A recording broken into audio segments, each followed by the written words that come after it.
Cubby blue blood flowing through our veins. Sitting in the bleachers in the rain.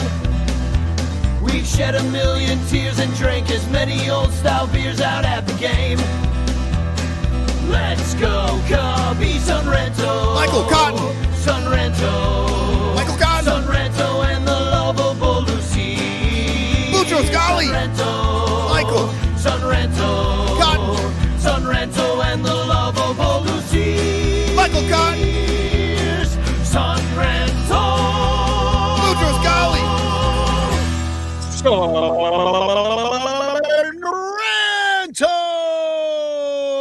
It's been a while since I've got to call the name of my own show. Hi, and welcome to the Son Ranto Show, brought to you by the Bleacher Bunch production on the Fans First Sports Network, brought to you by all of our Patreon supporters, and of course, Fanarchy. It's brought to you by Fanarchy. And with us today is a Mets fan, which we're here to apologize to and tell him how bad we feel for him and his sad little team. But he does have an awesome app to root for his sad little team on called Fanarchy. But before we get started, I just want to shout out our other sponsors, Penguin Imprints, In the Clutch shirts, Matt Kammerer's permanent paintings, and of course our very super duper super ranters, Blake Beard, Bernie Barron. You guys are the best. Thanks for supporting us. So we are smack dab in the middle of this Mets series between the Cubs and the Mets in New York. And Britt, your team looks like total dog shit. I'm very sorry to say, but I've been enjoying your app, Fanarchy. So let's talk about a couple of those things. Yeah, no, the Mets are really bad, and I mean, there's still time in the schedule to straighten things out, but it is so depressing to watch that team. They are just like so unlovable is the problem. At least if we had Pete Alonso or something, like we could love Pete and like hate, be bummed that they're losing, but this team is just so unlovable. The Mets are having the season that Cubs fans think the Cubs are having. Is it really? Exactly. Yes. Yeah. And every time I see you posting like something like terrible about the season being over, I'm like, dude, you don't know what season over looks like. Yeah. Well, currently we are a playoff team. And when I was growing up, like if the Cubs even sniffed 500, you'd have tons and tons of hope. Be like, this is the year they finally break the curse, whether it was 85 years or 90 years at the time, made it all the way to 108 years before we finally broke it. But the entire time, Cub fans, the lovable losers, the curse of the GOAT, all that stuff,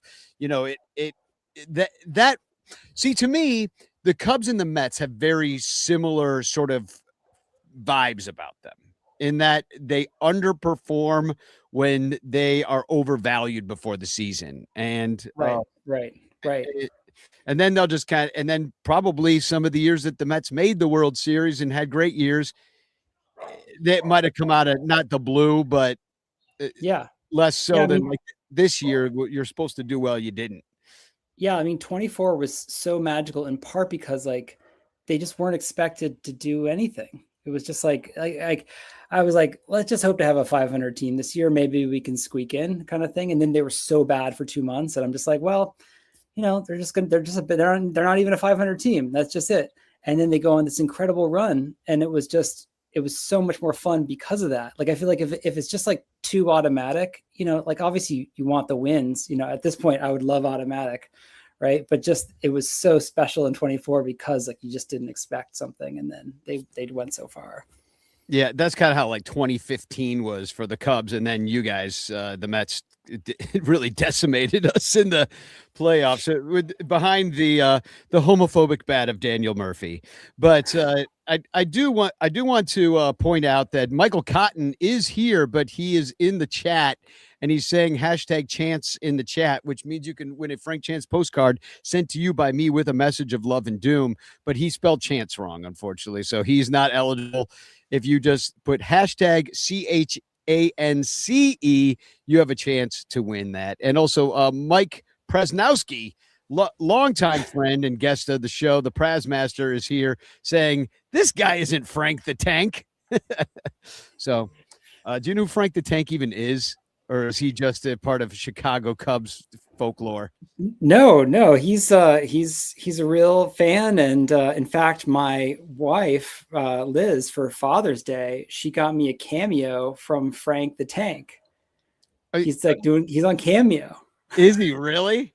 And so my Father's Day, surprise in the morning was like Frank the Tank being like, "Oh my God, this fucking team!" Like he's like, I'm sorry, but you have to root for the Mets, but happy Father's Day. But he's like, "Oh, this fucking team!" Like he's a real character.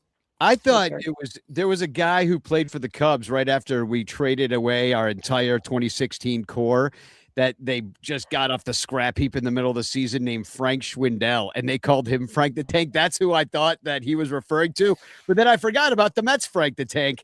Him and Pin Man are your famous Mets fans. Do you know who Pin Man is?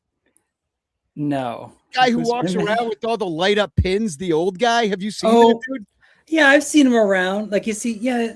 I remember seeing a guy like that at Yankee Stadium. I feel like I more associate guys with pins at Yankee Stadium, but yeah, I've seen that guy around Citi Field, I guess. No, Pin Man. Yeah. Tell him Danny Rocket says hey. I've talked to him a few times out there. I'll give him a fist bump for you. Yeah. Yeah, no, Frank's not happy right now at all. He also, Frank was on he got together with Arnold Schwarzenegger and lost like 300 pounds or something. It was like a whole social media frenzy of like losing all this weight. He's a lot more fit now. Well, so I mean, Frank the Tank. That can be good for a minor celebrity or bad. We kind of all know what happened with Jared from Subway. That fame went to his head. Now he's doing life, but and he deserves to be there. But I mean, I think if the Mets keep losing, maybe it's gonna be harder. He's gonna have to go to a life of crime just to survive. So, all right. Well, let's talk a little bit about Fanarchy because you sponsor this show. Fanarchy sponsors this show. I'm wearing the Fanarchy hat, which is an awesome hat. You just sent me a bunch of Fanarchy hats and shirts. Excellent. Which I give it out. I'll be giving them out on July 18th at the Bleacher Barbecue, Crawley's birthday. So we're gonna get awesome. All the Bleacher bums that matter into a Fanarchy hat or a Fanarchy shirt. And so come on out July 18th to the Bleachers. They're going to be dedicating a gate that day, which of course Cub fans are not happy about. It's a 2016 championship gate. And I'll show you a picture of it. It's like right outside the ballpark. That's kind of on the Clark side. It's just a gate and everybody's mad about it. Is it like new? Is it a new gate? Yeah, brand new gate. It didn't exist before. Before it was actually there's like trees there. It's like planter. Now there'll be a gate, and everybody is losing their minds because they don't like the gate. So the controversy is now called Gate, like Watergate. I've named it that. It hasn't really caught on yet, but I think that'll catch on. I think you got something. I think mine is something. Yeah, but you have to be old enough to know who Richard Nixon was. And that's like, those people are kind of running out. It's like kind of when my mom would talk about, Truman, growing up with Truman, I'd be like, well, that has nothing to do with anything, Ma. But I do have some questions about the Mets for you because you're going to be sellers at the deadline. I don't think that there's really any hope that they're going to, there are 8 games out, a lot of teams to climb over to get into that third wild card spot where the Cubs are up. I'll put up the standings there just to kind of show my work. You're the 3rd worst team in the National League it's just shocking. But it's terrible. We gave up 40 runs in the last 4 games. I heard that the starting pitchers for like the last 2 weeks have an ERA over 10. Yeah. It's been a disaster. Yeah. I mean, and the Cubs have put up big runs, 9 runs, 10 runs. This is a team that had barely any offense for weeks until they met the Mets. But so I want to ask about who you might be selling. You have expiring contracts in AJ Minter, who's been injured, but he's a heck of a pitcher. Can help. He's going to be helpful. Yeah. To somebody. David Peterson, Freddie Peralta, who's pitching tomorrow, and Brooks Raley, who was actually drafted by the Cubs in 2009. So he's old as shit, but he could help. Yeah. I mean, Peralta gave up 10 runs in like 3-something innings against the Phillies the other day, the most earned runs he's ever given up. But he should be fine. I mean, he's definitely not having a great season overall. I mean, his ERA is close to 5 now. And the 10 runs is going to, I'm sure, will be like an exception on the ledger, but he's definitely like somebody we should get something for. But he's got to certainly improve his trade value on our behalf. But that should be Jed helpful. To do the deal. Jed, if the shittier your guy is, the more Jed likes him. And he's like, I'll fix him. So I think Jed Hoyer I can see him taking Peralta and Senga off your hands. And unfortunately, we don't have any good players to trade you back. That's the problem. I think Senga is going to get released. I can't imagine. I mean, people were saying that about Minaya at the beginning of the season. Minaya's now kind of come around, is having a better year, but I feel like Senga's been much worse than Minaya for much longer. I think, well, not for much longer, but for a long time. I don't know. I guess I feel like Senga. I feel like there's no hope left, and it's time to say goodbye. Minaya, he has come around a little bit, but his contract's not really movable. I mean, they talk about Bo Bichette, but that contract is like so complicated and probably not movable. That Buster Olney said something about Semien going back to San Francisco, and we take Adames. That sounds weird. That sounds weird. I mean, why, it sounds like, why would anybody do? I mean, Adames not having a good season either, but like just, I mean, Semien and Nimmo, I guess, were just sort of like a challenge trade for like kind of bad or going to be bad contracts, and I guess we can just sort of trying to keep doing that with Semien. I don't know. Swap bad contracts thing. I mean, yeah, I really don't think Willie Adames is going to end up being a bad contract. I don't. Semien might be, but I believe he's a little older too. Yeah. So I mean, we got Beatty and Vientos, who've been like, so promising for so long. Vientos had that great 24, was terrible 25. It's been terrible this year. So like, I don't know. It's just like it's the problem with like a bad team. You're like, you're selling low. Yeah, because there's the reason they're bad is because the guys are doing badly. Yeah. Right. I mean, if Peralta has an ERA like under 3.5 by the trading deadline, it means the Mets are doing like pretty well and have climbed out of the bottom half of the National League, probably. Like, I mean, the Cubs need your guys now, though. Like, that's why I'm saying they might even take Senga and like put him in the bullpen, try to fix him, get that ghost fork moving again. The dude throws hard, but I know. I thought like maybe he could just, I mean, the problem is he can't be a reliever because he's too fragile, but like, obviously like that one inning yesterday, it's like, if you could just sort of be our closer or 7th inning guy or whatever and throw that kind of inning, but he's like, he needs his routine. He can't be sort of brought up, like, warmed up, down and, how about a professional opener?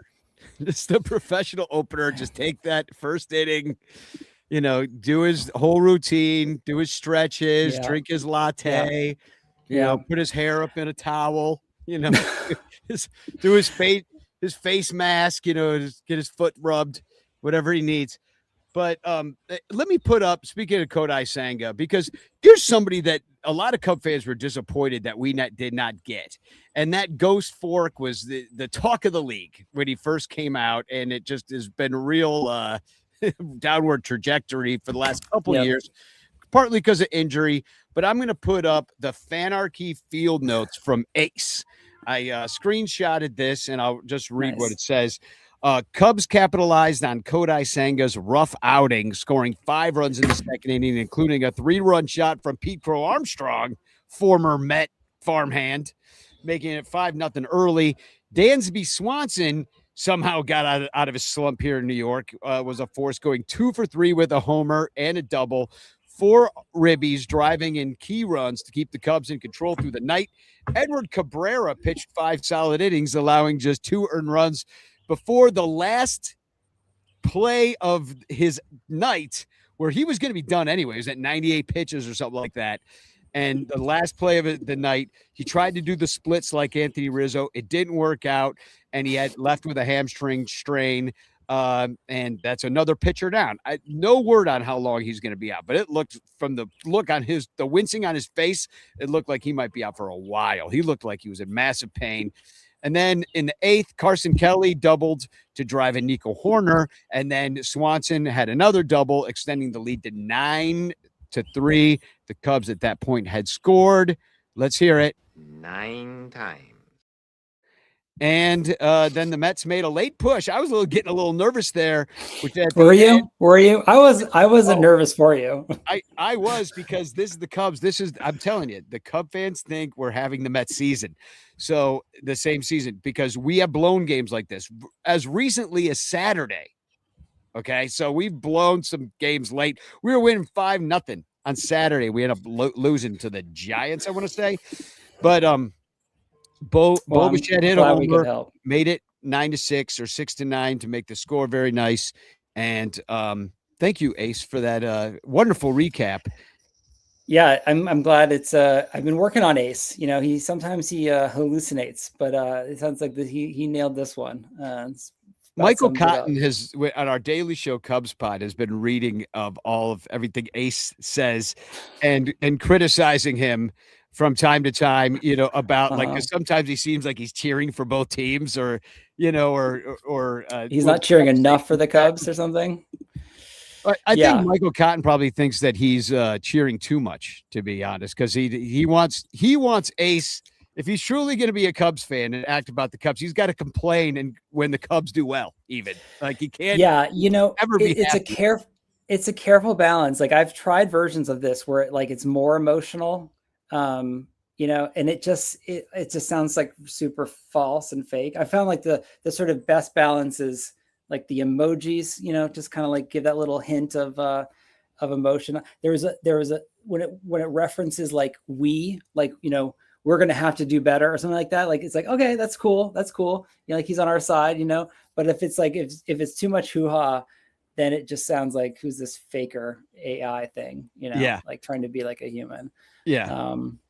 Well, I enjoy Ace. It's a nice recap. And to be honest, like as far as AI goes, because if I'll ask ChatGPT who's pitching this weekend, and it'll bring up guys who haven't been on the team since 2009. And you're like, what, where did it get this from? It's like, no, it's Ryan it's Dempster. a lot of wrangling.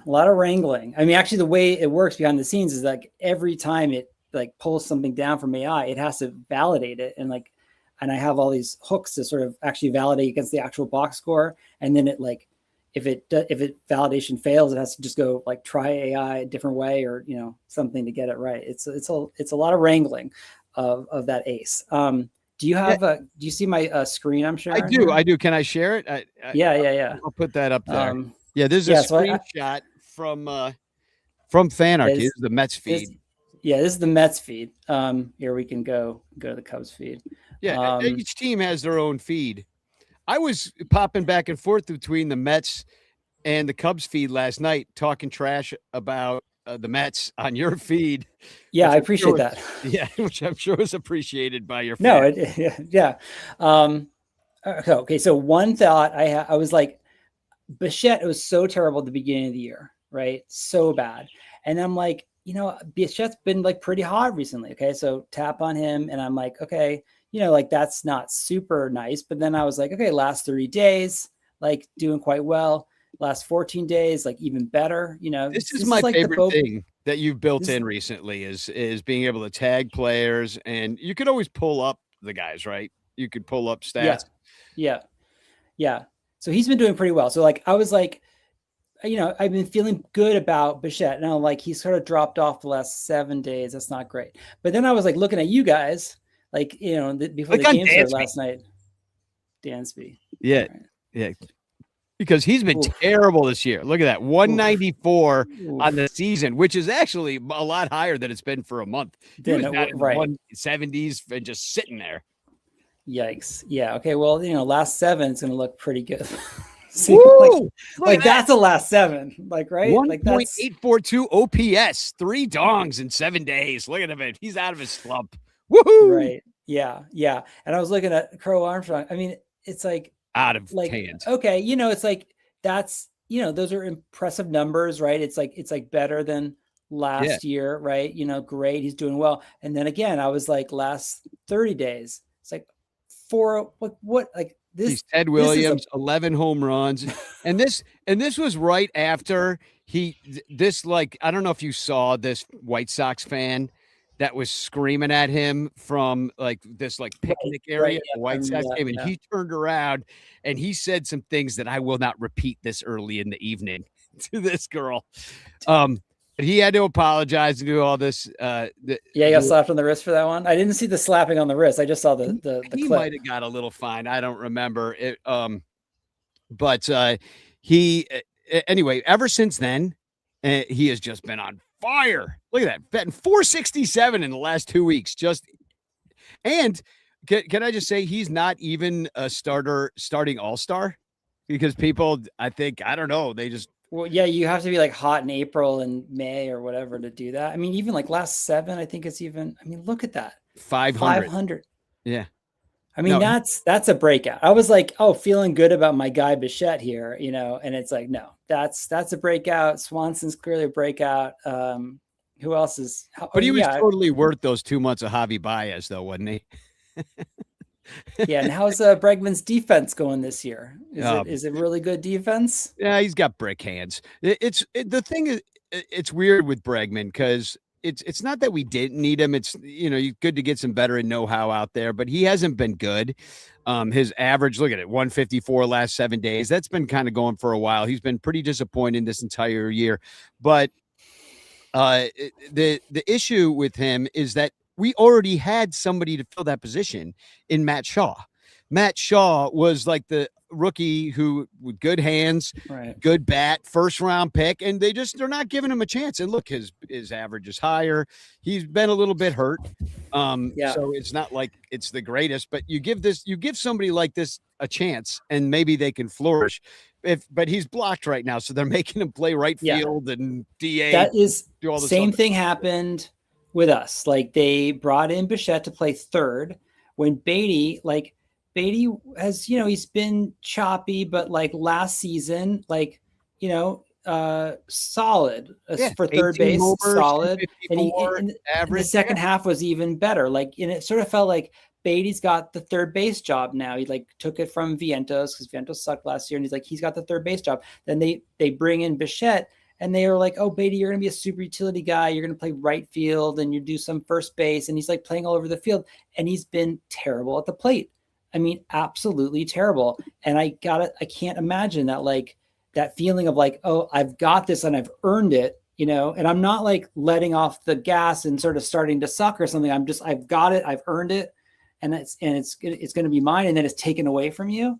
And then I'm going to run around, learn right field instead of learning how to, hit a curveball harder. It's just I don't know. I feel for the guy. I feel like that was they mess with him and they screw up the development. And meanwhile, just like the Cubs do, the Mets are the kings of getting a dude that's past his prime. You buy high, and I mean, look at the Freddie Peralta deal, for example. It's you unload a bunch of dudes, give them to the Brewers, ruin our lives in the Central. And then Freddie Peralta is a serviceable starter for you. He was lights out for the Brewers. They know exactly when to trade their tools or their toys. Yeah, no, I mean, I guess it was necessary. I think about it as sort of, I don't know. I don't know how the front office actually thinks about it, but I think about it in terms of sort of risk and upside, the floor and the ceiling and all that. And it's with the Peralta deal, we raise the floor and the ceiling a bit on our rotation. Where Sprout, I was thinking at the time of the trade, I was Sprout could be as good as Peralta this year. Now it turns out first 2 months he was not. He's pretty bad, and then he threw a no hitter through 6 innings 2 nights ago or something like that. But overall he's not been that strong. So I didn't love it at the time, but I could admit it lowered the risk on the rotation to have someone like Peralta over an unproven entity like Sprout. But now I'm yeah, 6 years the Brewers got that guy. Who knows what Jet Williams is going to turn into, and we're going to unload Peralta for probably not top 100 prospect if this sort of performance keeps up. Not if you trade with the Cubs, because we don't have any. We don't have top 100 prospects. That's just not our thing. We already traded them. Anybody we had. So let me read. Do you mind if I read Ace's game 2 Fanarchy Field notes here? Yeah. Because this is really what I'm impressed about. Dansby Swanson was the star of the show, smashing 2 homers and driving in 7 runs to lead the Cubs past the Mets. His grand slam in the 8th sealed the deal. And after falling behind 3-0, the Cubs roared back with a 4-run 5th, highlighted by Michael Busch's 2-run homer. That tied the game at 3. Javier Assad kept the Mets in check. It was pretty average Assad outing, about a strikeout inning, couple of walks, a bunch of hits. But he, kept too many runs from scoring. Solid work from the bullpen. They didn't give up anything. And then Michael Conforto, a little Mets revenge tour, his double in the 5th brought the Cubs within 2. That was we're actually working backwards here. It was part of the 4-run 5th when the Cubs came back. With this win, the Cubs have now captured 2 straight, improving their record to 42-37, 5 games over 500. Things are looking up as they eye the second half of the season. Ace likes us. Yeah, as he should. 5 games over 500. You guys are kicking ass and taking names, as far as I'm concerned. I don't know about that. We're in 3rd place. It's been a streaky season, right? Right? It's been a streaky season. That can always throw people for a loop. It's hard to zoom out, when you're have a long losing streak or something going on. Well, and it really comes down to the depth, because we lost Cabrera last night to injury. We found out Justin Steele's not coming back. And then Ben Brown, who's been lights out. I thought he might go to the All-Star game. He had a problem with his neck a couple years ago where he was on the injured list forever. They couldn't figure out what was going on. Now his neck hurts again. So who knows what's happening there. So they're having trouble sticking these guys on the field. So I'm telling you, if you want to, maybe Peralta, it's his little audition tomorrow night for the Cubbies. And we just hand somebody walks right across the dugout, shake hands, and they go and they move in with Jared Young because they knew him from the minors. Who's pitching for you guys tomorrow night? Who is pitching for well, I'll put it up. Have it here. Game 4 is Boyd. Boyd is back. I see. Boyd. So I guess trading Peralta to the Cubs before the game would probably push Boyd's start back a day. Maybe I think we should. Well, we got the Brewers. I think we got the. I don't think so. We've been waiting for Boyd to come off the IL for over a month. He was playing Legos with his kid and ended up blowing out his knee. And I would love, but we got the Brewers this weekend, so I would love Freddie Peralta, Friday Night Lights. Friday night. So okay, if he was traded before the game tomorrow, you guys would hold him back a day. Yeah. To start Friday. All right. Friday against his old friends, the Brewers, where they'll probably put up 10 runs in 2 innings on it. That's Cub. Yeah, no, I think that's fair. We'll see what happens. Maybe Stearns will, despite his measured response in the press conference, maybe he will, have a deal that he can't turn down from the Cubbies. They're definitely on the. They're probably not on the phone. They're over at Gibson Steakhouse right now. They're trying to work out something. Trying to get Peralta. Just take all guys. Take them all. Wait. I should do a shout out to over in the Mets feed here. Got Michael here. I know you said you got to go, and I always just talk everybody's. Oh no, yeah. No, actually, I'll show you a few more things before. Show me a few more things, and then we'll go to commercial. All right. So Michael here, I was thinking about this earlier. So Michael, he's a Fanarchy user, and I think this sums it up nicely. I've been watching this team since the 70s, so I've seen it all. Even back then, they at least played hard and they tried. This team just gives up after they fall behind, get rid of as much veteran dollars as possible, keep Lindor and Soto. Maybe those two could have a powwow together in a treehouse. The word is that they don't like each other. Oh. And actually, the word is they don't like each other, and that you cannot help but think that they're trying to avoid each other by getting injured when the other one comes back, because they've only played a couple games together the whole season. But and iron out whatever differences they have. Even on the team, Juan Soto, he went out with his back. He was wearing a big old back brace, and Lindor's right. But it was a little bit of and they were a little ambiguous about the kind of. It was the back didn't feel quite right. The game before. Lindor's supposed to come back. It's Anyway, they got to work it out and spend some real money on starting pitching and let the kids fill in the rest of the defense. Oh yeah, and trade Vientos. We all hate Vientos. I mean, Vientos has been so bad. Oh wow, that's so why do you hate Vientos? Well, he's we obviously loved him at 24, but he's been really bad this year for sure. Can't hit right-handed pitching at all. He got his opportunity when, a bunch of injuries of Polanco and Lindor. So he had an opportunity to play first base every day. Oh, and Jared Young, who's kind of a quadruple A guy, but I guess he mashes former quadruple A Cubby. He was right, but he mashes right, mashes right-handed pitching. Anyway, but they gave Vientos the first base job, and he was just terrible. I mean, he was bad at first base. He couldn't hit right-hand pitching. He went like a long time between hits, and then his like press, when he talked to the press, it would be a little like, I think I'm doing a pretty good job out there. And he'd like post on Instagram, like stuff with his girlfriend, like of him being like kick ass and stuff. And it's like, it's like when the team's like so bad and you're like contributing to them being so bad. And then you sort of act like it's all good, so that doesn't really make people like you or root for you to kind of turn the slump around. So that's why people were mad about the gate, because they unleashed it on the same day we lost. They were like, oh, just making gates instead of winning ball games, are you? It was like, yeah. And I guess the one other thing I wanted to show you that's new is that you can now tag people that you went to games with. This is awesome. This is what Michael Cotton's been dreaming of. Yeah. So I don't know why it says no contacts found, but maybe it's just because it's like my debug device. But you can hook in your contacts. It'll find people in your contacts that are either on Fanarchy already, or you can send them invite directly, or you can take people here and like tag them in the game that you were at with them, and they will show up on the list here as a little grayed out, and then they get a notification. They can accept it, and then they are added and linked to you on that game. So you can do it any game in the past. I had somebody, I just launched this, and a very dedicated Yankees fan sent 150 tags to his son, because they had the same last name. So 150 tags to his son about all the games that they've been to together.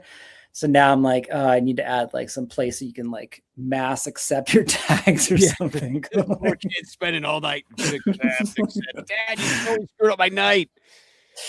Yeah. Well, I love it because I feel like we're in on the ground floor of a very cool app that has all the information you need to be a smart fan, but also to become, it's like a social media app where you can, talk trash, put up funny GIFs, things like that. Yep. And not that doesn't exist already. It does on, Twitter and on just our Discord channel and stuff where we hang out during the games. But this is MLB centric, and it's such a robust app as far as like the things you're adding with being able to tag the players and to look up their stats and have comparative stats from their years. And, it gets better all the time. So, I'm constantly improving it and improving it based on what everybody tells me. Like, the app mention, you voted for the app mention that pushed that one over the top. I also added podcasts here. Yeah, there we are. There's Bleacher Bunch. There's me. Yep, there you are, and a bunch of other ones. And Locked on Cubs, Chuggo. Awesome. Yeah. It's just like also just great. I mean, I've been using it obviously as a Mets fan, just like discovering podcasts that I hadn't heard before, and I'm loving that. And then I'm starting to like build out a lot more in the scrapbook. Like that's the sort of part of it that I think is really differentiated that people kind of have noticed is like the kind of more like the kind of like magical part of the app, where you can connect your photo library and it finds all the games that you've taken photos at and then makes a scrapbook out of it. And so I'm starting to invest more and more in that part of the app as well. What I wish I could do, and maybe I'll talk to you offline about this. I have so many photographs in my photo library on my computer but they're all at their time and date and geotags and stuff like that. But I would have to put them on my phone and then but it's too many pictures. So someday if I could ever because you don't sync everything in the Photos app. It's like on your computer. On my computer, because there's so many. I take so many photographs. It's like gigabytes and gigabytes of stuff. It doesn't even fit on my phone. But well, I mean, okay. I know where I was. I have one source of photos right now, which is Apple Photos, but certainly like adding other sources of photos is getting higher on the list, like Google Photos or whatnot. I just have not iPhoto, but photos on my Mac app. Yeah, on my Mac on the computer, so on a hard drive. All right, well, shoot me a note offline. We'll see what we can do about that. We got to get all of your games in here. Oh my God, that would be incredible. It actually would be embarrassing. You're like, you spent how much time at the ballpark? You drunk? Get it together, pride, man. It's pride. Yeah, exactly. Well, I love Fanarchy. I'm on there every night and talking about the games and stuff. And you should join us over there if you're not over there yet. Definitely give it a whirl. And Britt, good luck the rest of the series. I mean, we got Cubs, Mets, 2 more. I mean, anything can happen, man. It's a long season. We'll see.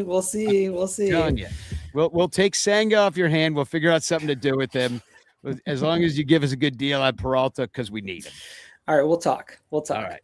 We'll make a deal offline. All right. Cool. Well, we're gonna take a quick commercial break, and then we're gonna bring on our friend Uncle Mike, also a Mets fan.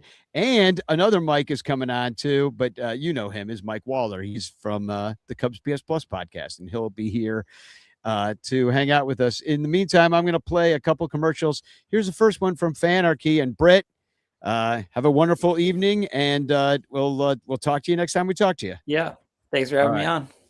Cool. Right on, dude. Yeah. All right, we'll be right back.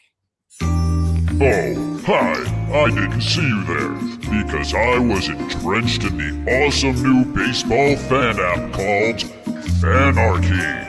It's the best way to keep up on Cubs and baseball news and follow every game live. But what I like best is the game search feature. I can find any game in history by describing it and say I was there. Gabby Hartnett hits a big homer, and there it is. The lineups, the box score. Oh, I can reminisce about being there at the homer and the gloaming. People don't say gloaming about dusk like they used to. Let's try another. Babe Ruth calls his shot and hits a homer at Wrigley Field. And there it is, Charlie freaking Root. What a bum.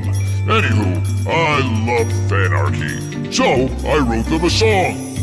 Get off Facebook, get off X. The Fanarchy app is the best. For all the Cubs baseball news I need, I always use Fanarchy.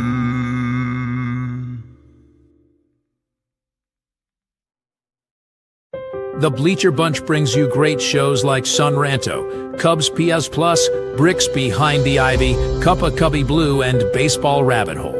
But you could be getting so much more when you subscribe to our Patreon page for as little as $1 a month at patreon.com/BleacherBunch. Get access to our exclusive daily show Cubs Pod, where we recap every single game. Plus, be the first to hear Cubs music, get early access to events, and receive an invitation to join our Discord Cubs community, where fans just like you show up every day to rant and rave about our beloved boys in blue. Most importantly, 10% of your Patreon pledge will go directly to help the Lost Boys Youth Baseball program. So join us. There are perks at every level, like the Renter Calendar, absolutely free, and name recognition for you or your business. We are independent Cubs podcasters, and we need your support.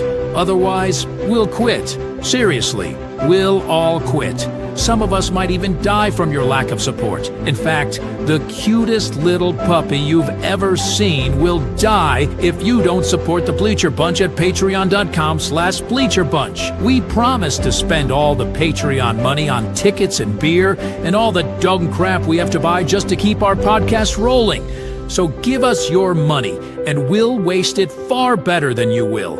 Patreon.com/BleacherBunch. Free trials are available, but don't do a free trial. Just join, okay? Okay. Patreon.com/BleacherBunch. Hey there! As you can see, I'm a talking penguin. No, I'm not like the Batman kind of penguin or Rod Say or that dumb fuck Happy Feet. No, I'm the spokes penguin for Penguin Imprints, who makes awesome imprinted items with original designs. And they do custom stuff too. Well, check this out. And this. How do you like this, Chicago? And I love this one. And this might sound a little weird coming from a penguin, but fuck ice indeed. Penguin Imprints also makes custom t-shirts and stickers for your event or organization. And because they're sponsors, listeners of the Bleacher Bunch Network can get 20% off any order at penguinimprints.com with the code BleacherBunch. Okay, that's enough about Penguin Imprints. Now I gotta go find that little bitch Happy Feet and put his smirking pink on the other side of his head. I hate that fucker. But man, do I love Penguin Imprints. When I was young, I spent some time across with me Uncle Mike. And now, on the Son Ranto Show, it's always got to be a two-mic show, no matter what kind of Son Ranto show we do. We need where's the show. And once again, we have two mics to show. One of them is Uncle Mike.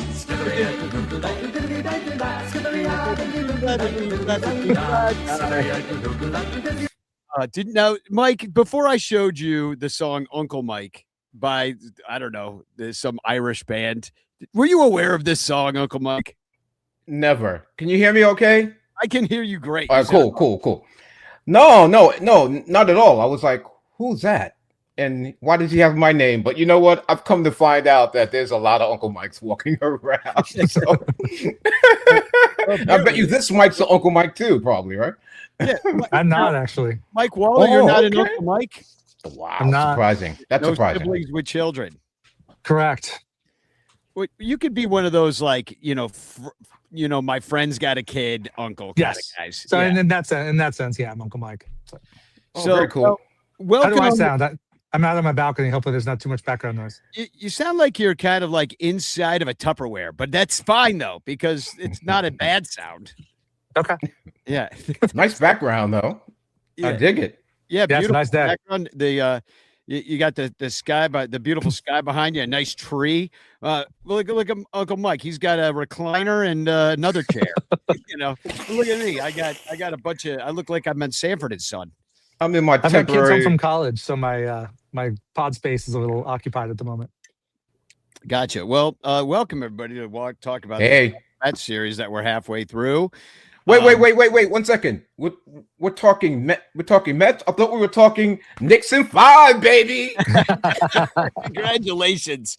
I I thought was we were in New York. talking Knicks. I was in New York City when they won it too. So I was across the river in New Jersey, but I was there walking around Times Square the day before, and That's the dope. city was so electric. I went down by Madison Square Garden, and there people were selling the unauthorized T-shirts everywhere, and just everybody was so excited. And then on top of it, you had the World Cup going on. So it was Yeah. you have fans from all over the world. I mean, New York is always a place. Carolina Hurricanes, baby. Yeah. Right. That was going on too. Yeah. Yep. Yeah, so I mean, New York's always a place that has a lot going on. So there's a reason they call it a New York Minute, right? But at the same time, that was a particularly a lot, even for New York. Yeah. Yes. All that going on. So I was in San Antonio for game 2. I didn't have tickets. I'm not that rich, but I took the drive. I was in San Antonio for game 2 and game 5. And just to be in that town that was sort of overrun by Knicks fans. And San Antonio fans are trying to say no, but if you were anywhere downtown or anywhere in that arena, it was a takeover. It's a new thing now. I feel bad for other teams because I think that's going to be a trend for New York fans now. We're just going to fly into your city or drive into your city and take it over. So it was cool. Really cool. You're still not going to be like the Tartan Army, though. Oh, yeah. Or all those Norwegians at Citi Field today. Did you see that? Yeah, that was crazy. But it was cool though. Well, given that there was a rain out on Monday, then Right. so it was a pretty poorly attended game because of that. If you had tickets, you probably had to work at that point. It's a Yeah. Wednesday, but not for the Norwegians. You know, if there's anything that the World Cup proves is that the rest of the world gets more vacation time than Americans because these people have an entire month to come fuck off in the United States. Like we never could. We're like, well, I'm gonna fly in, we're gonna catch a game, then I gotta come back, gotta work next week. I You know, like know. that's I how know. Americans roll. You know, it's bullshit. They've been here for like 2 weeks, right, or something. It's They're amazing. gonna stay 2 more. They're gonna be here till the final on the 19th or whatever. Yeah. Some people have money. Yeah. Well, that's because they don't have to shell it all out for healthcare. That's right. That's it. So, Good point. Good point. So we've seen a couple games. Me and Britt just talked about what has come so far. We talked about the Mets' incredibly disappointing season. Obviously, Uncle Mike, you don't care because you're like, fuck them. I'm still riding high on the Knicks. Pretty much. But I made a joke earlier that Cub fans think the Cubs are having the season the Mets are having. Yes. You're right. Yeah, congratulations, you guys. You know, I'm a fair fan, and I'm a fan of baseball. So I never come on this show rooting against the Cubs until it's a head-to-head battle. But you guys are just spanking us, so I really don't have much to say. I don't think we've recovered from that April stretch where we lost like 12 games in a row, and I think you guys swept us at the end of that stretch. I don't think we've quite recovered from that yet. I think we've tried a little bit within the last, say, maybe 3 weeks, but I don't know. These last couple of games, I mean, Philadelphia just put it on us, man. It was really embarrassing, and I don't know what to say, man. I remember looking at the standings, feeling optimistic, saying, "Oh, so well, we're only like 7 games out of no 5. It was 5 games. I think it was last week. We're only 5 games out of the wild card," and I was like optimistic. I think that number is like 11 now. Well, it's not that bad, but it's 8 right Oh, now. 8. So, Okay, yeah, thanks, 8. man. But if you look at your standings outside of, we're 11 games under 500, probably 12 games under 500. yeah, right? you're 11 games under 500, and Yeah. you're 14 and a half out of first place in the East. Who's counting first place, dude? Come on now. I mean, you're behind the Nationals right now, who actually are above 500 this year with a bunch of young players. And I wonder a couple things because you're right. We've been spanking the crap out of you last 2 games, 9 runs, 10 runs. Dansby Swanson is Mike. Who? Well, now you know him well from his days with the Braves because he was always around. But my question is for Waller, like, is this for real? Like, is this the moment that Dansby Swanson plays at the back of his baseball card? I mean, it had to be coming. I mean, nothing in his career says like 160 hitter. I mean, even a bad year for him, he's going to hit 240. Like, this had to happen, unless he's playing hurt or there's some other flaw. But I think he goes in these streaks. He'll go on a heater for 10 games, and he hasn't had one yet this season. So maybe he'll go on a heater for 20 games. I don't know, but it's good to see. He's going to have to go on for 50 games to get to the back of his baseball card because he will to get to the back of his baseball card. He will have to be one of the best hitters in baseball for the rest of the season. I think, because it's been so abysmal. I think it's time for the Swanometer. Yes. For in the bleachers, like the old Shawanometer. Do you remember that from the 80s? I definitely do. Maybe late 80s, early 90s. Was it in the 90s or it was just in the 80s? Definitely started in the 80s. I remember. I think he was with the Cubs till like 93 or 94, so probably stayed the whole time. Sean Dunston, a New Yorker, born in Brooklyn, and he had a terrible start to his season, and then he started kind of coming out of it, and some fan made the Shawanometer, and he had that out it just kept track of his numbers on this placard, and we saw the ever rising Shawanometer. I think we can get one of those for Swanson, at least get on TV and have Boog tell some story that has nothing to do with anything about it. But it's been tough for the Cubs this year, but not as tough as it's been for the Mets. Like, it's really just kind of shocking the tank that happened, and I do wonder about a sell-off coming, maybe even sooner than later. I really don't get it. I mean, with the guys they have, they should not be this bad. Yeah, well, but they are. I mean, you've got Lindor's been hurt, Soto's been hurt. They've had the same problems with some of True. the pitching that the Cubs have had. You kind of wish Kodai Senga was hurt because then there'd be an excuse to be why he's so terrible. I think a lot of it. I think a lot of it, and the word for the Mets so far this season has been inconsistent. We have a brand new team. We shipped out a bunch of guys. And no more Nimmo, no more McNeil, no more Diaz goes to the Dodgers. Which Conforto's on the Cubs. He's an old Mets guy. I know. It's a little bit And earlier ago. And we brought in some new guys, and at first I thought most Mets fans, and I still think, well, not after today. Today's a different story in terms of whether we still, I believe or we believe. But I think a lot of us was just kind of waiting, hoping that the team would gel. Francisco Alvarez was out for a long stretch. He's now Cub back. killer. And Yes. seems to be really swinging the bat again. Let's think about it this way too. Lindor and Soto have only played in like 8 games the whole season. And again, guys, I'm not here to bring out the excuses, but we've been inconsistent, and something has to happen. And if it don't happen like really soon, we're in trouble, man. I mean, what do we got to win? Like we got to go like 45 and maybe 30 to make the playoffs. I mean, it's really looking bad right now. And if you were in the AL, that might work out fine. Right. Because the AL is like a poverty league right now. And in fact, I think the Blue Jays are in their 3rd wild card spot right now, and they're under 500. They're under 500 with every All-Star player ever. It's so wide. I mean, just all you got to do is stuff the ballot box. I mean, I finally did vote the other day, and I did vote for. Well, I voted all Cubs because I'm that kind of homer. I didn't even vote for the AL because they don't deserve it. Here's my ballot.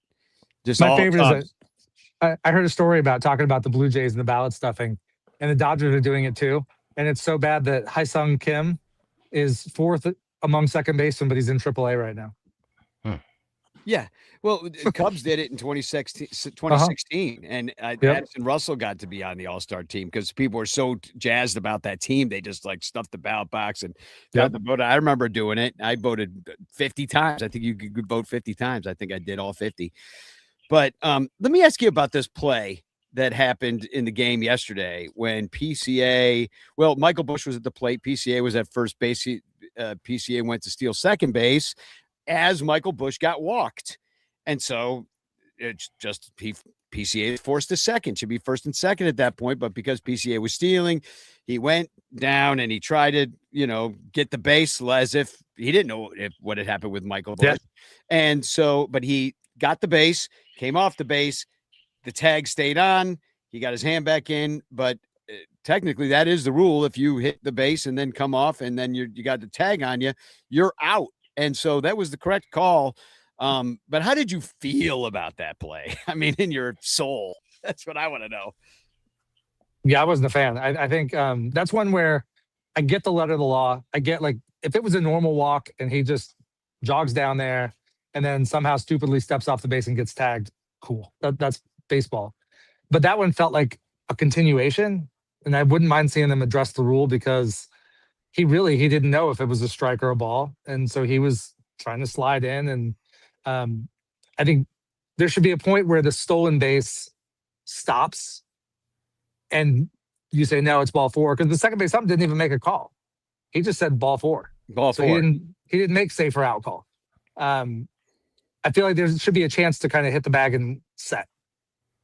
But technically, the way the rule's written, he touched the bag, which he established himself on the bag and then came off, but it was all on the same slide. So I think it's kind of junk. Brett Taylor from Bleacher Nation also made the case for obstruction on that play because he didn't give him a sliding path, but you don't really have to on didn't that see that. stolen base. Yeah, that's where they stand. He You was do, standing but I mean, in he got his hand through. So I don't know. I could see the argument for it, but they're never going to call it. Yeah, no. So it was just kind of a bullshit play. And we've seen stuff like that before. Like I remember in 2017 when the Cubs were playing the Nationals and, the foot came off the base so slightly. And that was enough to rule them out or safe or, either way, the call went our way. And it just was not in the spirit of why we use, Right. why we use replays. You get it right, but it's almost too right. But at least if it's going to happen, it happens when the Cubs were up 7-2. So that was better. Yeah, it didn't matter in the game at all, but and then it's bullshit. But good on the Mets though for seeing it and being like, hey, he came off. I want to review that. We're gonna get that out in a 7-2 game. I love that because it makes me think that these dudes are just sitting around playing cards, being like, you know what? If we can get the guy off the base after a walk in one of those situations, and then they wait for like somebody to be on first base in a stealing situation, like let's test it, and then because it could have been that because I don't even know if he saw him take his hand off. Yeah, he might not. How could you even see that? So tonight we got the battle of the lefties, Imanaga and Manaya. Imanaga seems to have gotten his shit together. He was giving up home runs to the world and now last couple outings have been pretty good. Mm-hmm. And Uncle Mike, like Manaya, bit of a disappointment, right, for Mets fans, or how you feel about Sean Manaya? I'm trying to be optimistic, but I really can't. I mean, everything that was great about him, a year ago is now turned to everything bad. I mean, I'm trying to be nice, Rocket. I don't want to say, I want to say it was worse. Have you seen this show? Last year was worse. He had a the year before when he had that breakout, the breakout year, and we thought he was going to be our number one. That's so long ago. 3 WAR season in 2024, negative 0.3 last year, and he's worth nothing for you this year. 464 earned run average. Yeah, I mean, he's 1-2. His ERA is ridiculous. I mean, I wish I could say something nice, but I'm not very confident about his start today, to be honest with you. The only good thing about the start today is that Lindor will play today. That's the only thing that's positive about tonight's game. I'll put up the numbers, Give me the against numbers, against each other.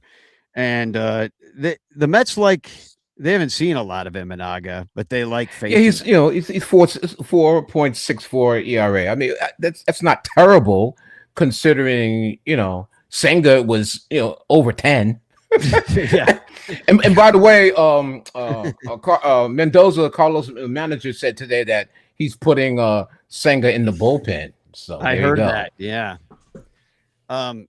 And I think Bregman and Bush like facing Manaya. Yeah, Bregman Bregman's got 3 dongs, but it took him 40 tries. But he's got an 823 OPS. Bush has a dong batting 400, but it's only in 5 tries. Happ has a homer too, and so does Carson Kelly, but he's only batting 143. So that's like a 2 for 21. So it's a little bit of a mixed bag, but Francisco Alvarez really is a Cubs killer. He's 1 for 2 against Imanaga. One of those is, of course, a home run because, of course, it is. And let me give you some of his numbers against the Cubs in his career. Alvarez is slashing 365, 459, 769 slug for a 1.228 OPS. That's Ozzie Albies territory. Exactly. He's got 6 home runs in 61 plate appearances. So 1 out of every 10 times he's taken it deep. Just outrageous. 3 doubles. He hit a bomb today too. That was incredible. He hit one so far. How is he not on the Brewers? Yeah, he's the one guy that when he comes to town with the Mets just absolutely lights us up, goes down in history as one of the greatest Cubs killers, maybe the most unsung Cubs killer of all time. Yeah, probably so. And so anyway, he's got a dong. Beatty's got a dong off Imanaga. So does Lindor, who's playing tonight and is batting 3 for 6. Cool. So Imanaga, man, I really like him. I think he's been a solid Chicago Cub, but when you see a situation where you're giving up dong after dong after dong, like Kyle Hendricks got to that point in his career where they just had figured him out. Like, I don't know if he was tipping or something he was doing is being like, oh, here comes the fastball. And, With him, there was a big, and I think there's a similar thing in play with Shota. With Hendricks, when he was up close to 90, he could play, had enough differential with his changeup, made a big difference. But when he fell down to only throwing like 86, 87, and his changeup's coming out 83, 84, there's just not enough change. And we see that with Shota. When he's able to get that rising fastball up to like 94, so it plays a little more like 96 sometimes, it's great. But when he's throwing 91, 92, he's just not the same pitcher. Can I ask you guys something? And I wonder if you saw this. It wasn't Manaya's last start. It was a start, well, quote unquote, start before that. Carlos Mendoza did something really strange. I don't think I've ever seen it before, and I'm wondering if you guys saw that game or heard about it. Actually, this guy's like one of my favorite guys in terms of names in all of the major league, and I'm talking Huasca Brazoban. That's a great name. All right, yeah, that's amazing. Yeah. So what Carlos did was he had Brazoban pitched 2 innings prior to Manaya coming in. I had never seen so it was an opener kind of thing. Yeah, it was an opener thing. I don't know if he's going to pull that bag of tricks out again tonight, but I was just wondering if you guys ever see. When I saw that, I was like, "What's going on here?" Cubs have done it a few times. Sometimes they'll do it like if they don't have a guy stretched out, like they've done it with Colin Ray. It just lets the starter start at the bottom part of the order, or if they've got like a lefty pocket somewhere, you can kind of wait and aim and bring him in there. It happens sometimes. I don't love it, but I mean, sometimes it works. So yeah, and it's a Brazoban had that's a great name, Huascar Brazoban. That's amazing. Yeah, you can set your watch by a name like that. Brazoban. Yeah, and he actually has some experience starting, so it wasn't a totally. He had started 3 games last year. He started 6 this year, but as you're saying, that some of those are opener games. Maybe all of them are. But it helps out. Some guys, baseball's such a heady sport. Yeah. Sometimes I think the Cubs did that. Didn't they do that when they played one of the games they played Philly? They started Theobar because they have all those lefties at the top and got through that, and then I think it was Colin Ray come in after. It usually has to do which hand everybody wipes their butt with when they do that. Yeah, that's the most important thing. It is the most important thing in baseball. I think I have to play the drop. Now the most important thing in baseball is the hand you wipe your butt with. It's true. It's true. I'm a lefty. So always shake Mike's right hand. That's what I've just learned. That's what I've just learned.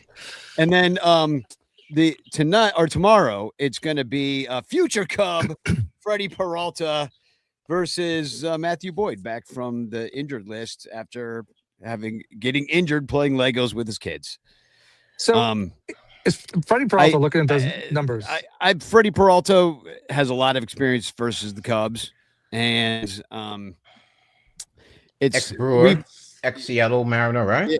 Ex-Brewer, and our numbers against him are not great because of it, although some guys have lit him up. Like, look at Ian Happ. He's got 2 home runs in 34 tries, but he's batting .088. Michael Busch, 19 at-bats, 2 home runs, but batting 105. So a lot of guys have home runs. Swanson is batting .091, but he has a home run. Suzuki, 1 home run, batting 125. Like, do you see a theme here? Nico Horner, 31 at-bats, 1 home run, batting 161. So they're just coming up there and swinging out of their shoes. The only one that does well against him overall is PCA. 13 at-bats, smaller sample size, batting 385. But remember, Danny, he no longer gets to carry around the Milwaukee Brewers double magic. True. So maybe we can light him up finally. And then Matthew Boyd back from the IL. So we really need him because we just had 2 of our starting pitchers go down on the same day. Ben Brown goes on the injured list on a day he didn't even pitch. So, and it's his neck again, which he had a problem. You know what the season now is reminding me of, Danny? Do you remember 1985? I do. And there was When- that picture in Vine Line when all 5 Yeah. starters were down. Cubs were cruising. So Uncle Mike, the Cubs were, it was after they won the division in 84. They're fighting with the Mets. Cubs were, I think it was up 6 games in the middle of June. They had that picture of all the rotation. Within 3 weeks, the entire rotation was on the injured list. Wow. Including Steve Trout falling off an exercise bike, which I still find the best thing ever. Well, especially now that we know that Steve Trout was at January 6th. So it's like anything bad that happens to that guy is actually a plus for humanity. At this point. Rocket, I'm not gonna go hard on Freddie because it might be the New York crowd and playing in New York. I mean, it's a big difference playing in Citi Field and being in New York and playing in Milwaukee. Fans, don't DM me. I love Milwaukee. You guys have great beer, but I'm gonna give him a break. His record is, what is he? 5-6 on the year. His ERA is a little up there. It's like, I think it's like 4.83. Yeah. He's got to cut down on the walks, though. That's been his Achilles heel so far this year. He's got 34 walks on the season. I got to give it to him. He comes out and he pitches he makes his turn. So he's not shying away from it. I'll cut him some slack. We need him, man. I'll be honest with you. We brought him here to be our ace. So I'm gonna, I'm hoping that's what's gonna happen. It'll turn into that. You traded some pieces for him, so the Brewers got better by giving up Peralta.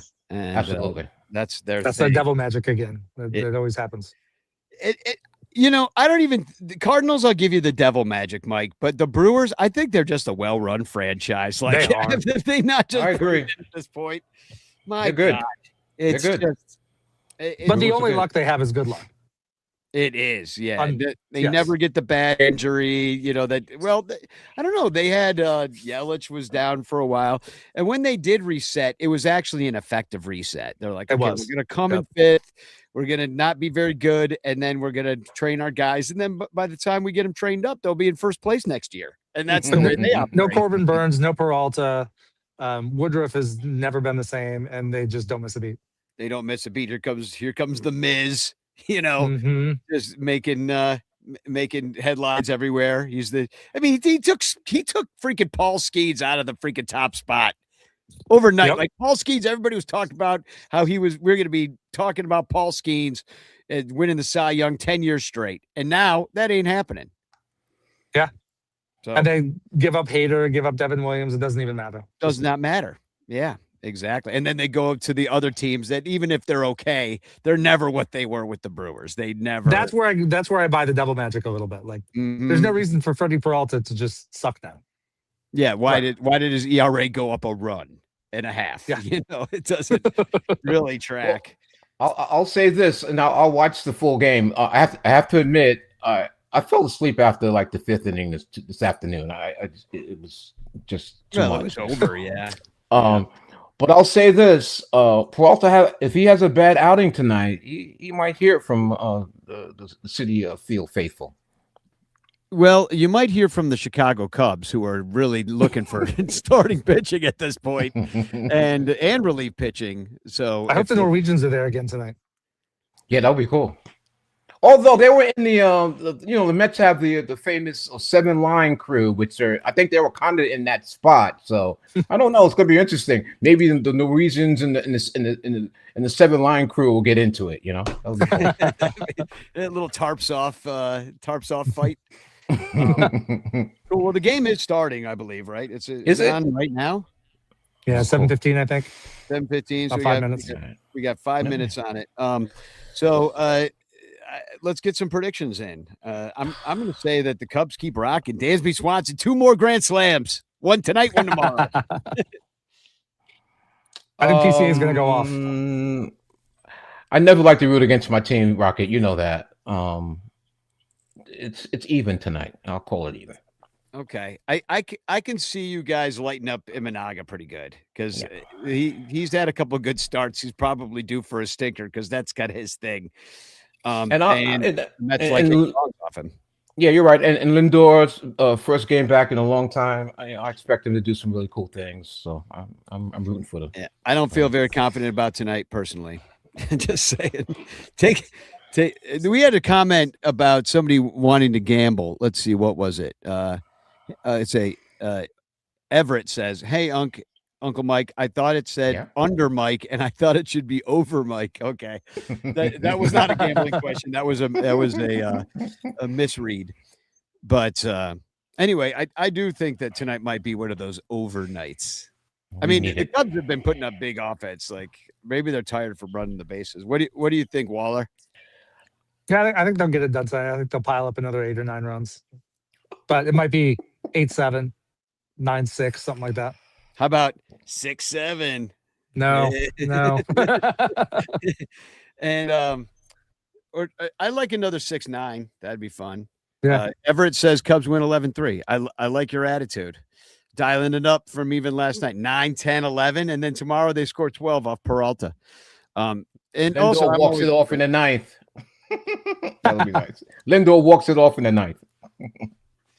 I mean, I 8-7. have a soft spot. I do have a soft spot for the Mets. A lot of Cub fans hate to hear that, but living in New York so long and just kind of knowing a lot of Met fans, including you, and having to live in the shadow of the Yankees, you kind of get it. And it's NL ball in a big city, and Citi Field is far superior to Banky Stadium too. It's just a better experience. Queens is cooler than the Bronx. Like, come on. Yeah. Come on. So just a couple quick announcements. I'm singing the national anthem on June 27th, which is Saturday, and it's a South End Cubs game. And I found out it's their big fireworks night. So I mean, Perfect. Yeah, exactly. What a night to sing the national anthem. That's what makes it even cooler. Congrats. I've been practicing in the cemetery, so the dead people don't judge me when I go for the high F. And also, I'll be giving away Fanarchy hats on July 18th. On Crawley's birthday at the Bleacher Barbecue, so show on up there. I'll float Ken another $100 because of all the freaking ne'er-do-wells I'm going to bring to eat bratwurst off of his grill. And John Baker Day is going to be on July the 30th, but it's going to be online. And John and his brother are going to be around raising money for my musical, The Game. Mike Waller's very involved in John Baker Day and in helping me raise money. So thank you, Mike, for everything you're doing for this production and Trapdoor and everything you've done for Trapdoor Theater in the past. Because, Mike, people don't know this about you really, but you're a huge supporter of the arts in your hometown too. So yeah, I've got a lot of family that does theater. My middle son Toby loves musicals and music, and he's been in a million things, and it's great. And I love seeing the shows, and I love having arts around. And Charlotte's got a very healthy community theater program, in addition to having the touring Broadway shows and all that. So I mean, it only stays alive because people fund it. Hey, Mike, what's your favorite musical ever? Or maybe top 5? It is Come From Away. The energy on that okay. show is off the charts. Well, I'm an old dude, so I stick with West Side Story. That's what I've never liked somehow. When you're a Mike, you're a Mike. Like all the way to the west. Yeah, I do love The Outsiders too. That's pretty incredible. Yeah. My upstairs neighbor passed away, and sorry, man. Well, it was a while ago, and her son gave me a bunch of her old records and a record player. And, nice. And she had some great old musicals, including West Side Story. So, I was listening to that on Idol the other night. So it's funny you bring it up. And that rent thing was pretty good too. I have to say, Rocket. Yeah. That something called Rent was cool. Yeah, that was a hell of a good time. Let me tell you. Once I got Danny out, Rent stories that not all I could tell. Yeah. But you were in the OG, right? I was in the first national tour, and then I got on Broadway filling in. Yeah. So it was incredible. I mean, I got kind of just tired of doing it just because, 2 years of doing the same show. I do wonder how they do that for so long. Well, some people can do it just because they like the money. And sure. And I started my brain does not compute. Once I am done with something, I can't do it anymore. And I started forgetting lines that I had said, 500 times, and I just like couldn't think of where I was. I got the yips, if you will. Like, I got the yips, and it's just like, I got to get out of here. I got to do something else. That was before they called it ADD. Yeah. They didn't have that name yet. Or maybe they did in the science lab, but it wasn't mainstream. So anyway, we're doing John Baker Day, raising money for the theater. So come on out and hang out with us that night. It's good. I'm putting together an all-star cast of ne'er-do-wells to celebrate that evening, and the night the backup catcher got the win. And also save the date, September 19th. We're going to be in Cincinnati, and Cubs Reds, Billy DeVore. We're going to be hanging out at Binsky's Bar, having a good time. It's going to be a good time had. So I'm going to give away a chance postcard, and you'll win my love and affection and a postcard with a message of love and doom. Only 4 people in there, so a lot of chances to win. That looks like more than 4 people, though. Maybe it is just 4. And the winner is it's Dominic. Congratulations. The mailman going to deliver it to himself. So thanks for being here, Mike and Mike. Enjoyed my pleasure, man. Thanks for having me. I really appreciate it. And anything anybody wants to plug or add? And I know Waller, you said you're having a Cubs PS Plus with a special guest coming up. Yeah, well, I think we're going to record tomorrow. I'll see when I get it out. But Brooke from Brooke Knows Ball is going to come on, and she's got a cool backstory, so it's going to be fun. And what you up to, Uncle Mike? Well, 4th of July in Mobile at Cousin Paul's house. Come by if you're in the neighborhood. It's going to be a blast. It's going to be an eat-a-thon, and we have fireworks up the yin-yang. So that'll be cool. Also, of course, on social media, it's Bill's Kid, BILLSKID, all over. That's it.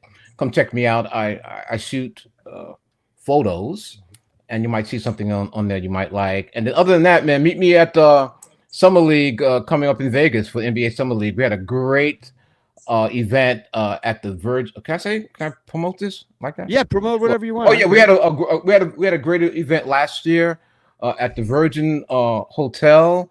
We had Deuce McBride as our host. It's a consortium of my fans, my people on the West Coast called Left Coast Knicks, and the East Coast people at Knicks Fan TV.